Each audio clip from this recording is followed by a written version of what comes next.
What is the single principle that you think a CTO should refuse to violate when making high stakes decisions under uncertainty, especially when everyone is pressuring them to move faster? I think a CTO, if they don't feel like the product's ready and valid to be pushed to the public, they shouldn't do it, because they're going to get blamed right away, because that's their responsibility. And they're the expert in that field. Because I think a lot of times we've seen throughout history, business history, how many times did someone, let's just say, is a chief financial officer or an accounting or something, and then they get blamed because of accounting, let's just say fraud, or they put a certain number because a CEO told them, oh, it's actually like this, but the check's going to come next week. Long and behold, they're dealing with legal issues. And I think a CTO who is responsible for the tech being prepared,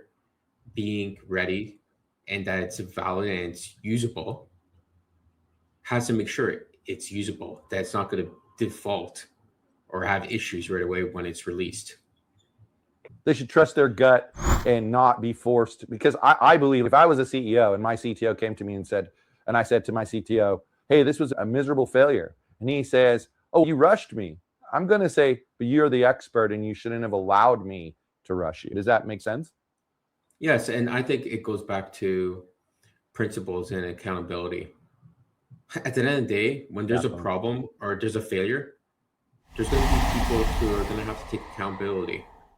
And I think it's very difficult for companies that are in the public stock markets, because they have to always keep on growing, because they got shareholders and they have to get those quarterly earnings.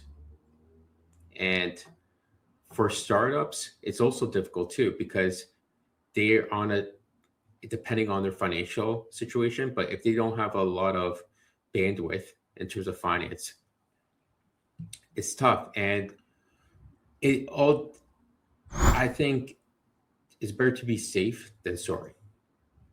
Because if you're a CTO and you say, hey, let's release, the products can be released, and you're not confident about it, you're going to be the first to blame.